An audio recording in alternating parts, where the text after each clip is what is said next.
everyone. Hi everybody, and welcome to Real Estate Resolved episode 3, where we talk about real estate, Northern Virginia, and entrepreneurship. Today we're going to talk to Sarena of Sarena Floral Designs.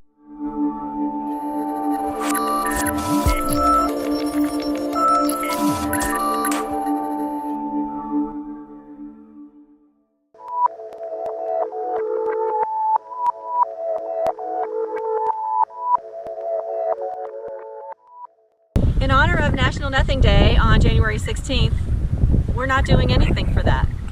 So Sarena, thank you so much for coming. Thanks for having me. And letting me chit-chat with you today. Yes. You and I have been friends now for almost 5 years, I think. Oh my gosh, is it that long already? Right, yeah. Our daughters Since were, sixth grade. were best friends in middle school. Yeah. I hope that I had a part in encouraging you to get your own business started. You definitely did.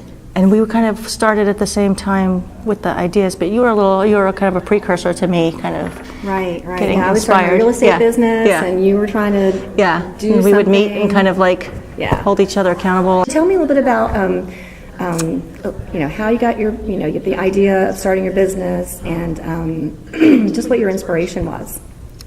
Probably art college, because I loved taking design courses. But I always drew flowers. I etched flowers, I sculpted flowers. It was always something to do with flowers. I moved back to the UK and worked in the fashion industry for years, and still did prints and sourced cloth and flowers and more flowers. I started taking floral courses when I was pregnant with Charlotte. So I just kind of fed that. So business really started as a direct sales business because I was making arrangements for my friends for Christmas. And then they were like, you have to do this as a business, and boutonniere. And then somebody approached me about doing wedding work, and I did weddings. And then I started freelancing, and then I started doing my own work as well as freelancing, and then it just kind of, the universe brought it into play when it needed to be into play, and it just kind of grew from there. So just slowly? So over the last 2 years, when I went solo, it just boosted and grew, and I haven't really looked back. It's been unbelievable. It's just fun. I have fun. We have creative collaborations, and that's really what it's all about. Yeah, I've seen some of the photographs that you've taken on location. Where I've been blessed to be published quite a lot in my first 2 years. Working in Northern Virginia, like we all do. I mean, what are your transient land? Yeah, transient land. Yes. So, what do you like most and dislike most about living and working in Northern Virginia? I would say the transient thing is, you get to know people and then they leave. Northern Virginia's good. It's it's fruitful. It's people are. There's a lot of culture, there's a lot of things going on. I don't really have a lot of dislikes. Maybe the pace sometimes. What are you really passionate about? I mean, I know, you love doing your business and everything, but like overarching in your life, where do you see yourself, let's say in 5 years from now?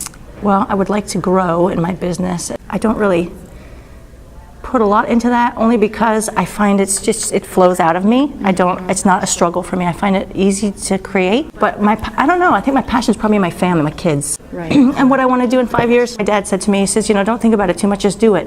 Right. So I'm just doing it and see where I end up. Do you think finding other people with the level of creativity and the gift that you have, it's going to be a challenge for you to grow your business because you're one person? You can't teach somebody to have that level of creativity. So there's different things within the business that they can do, but the creative side is definitely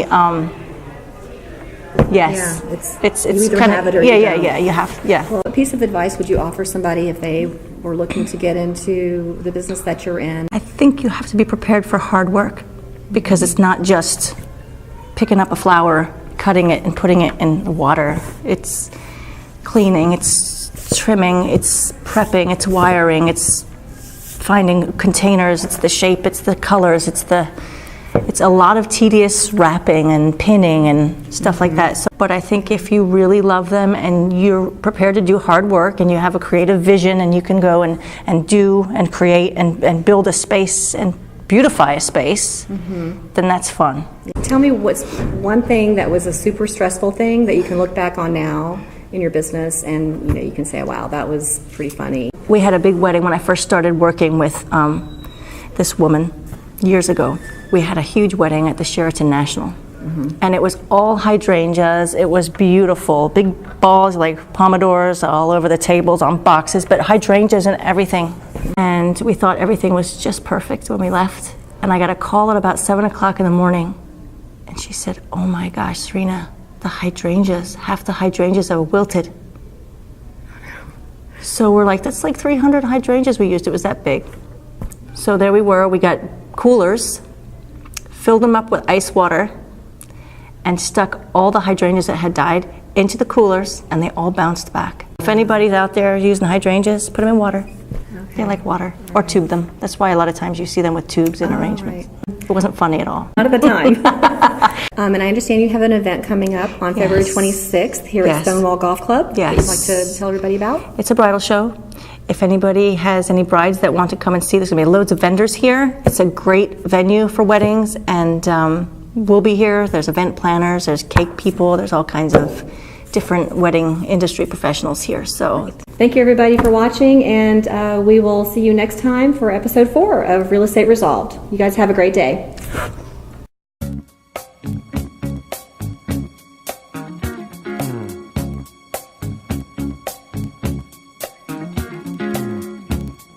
I should have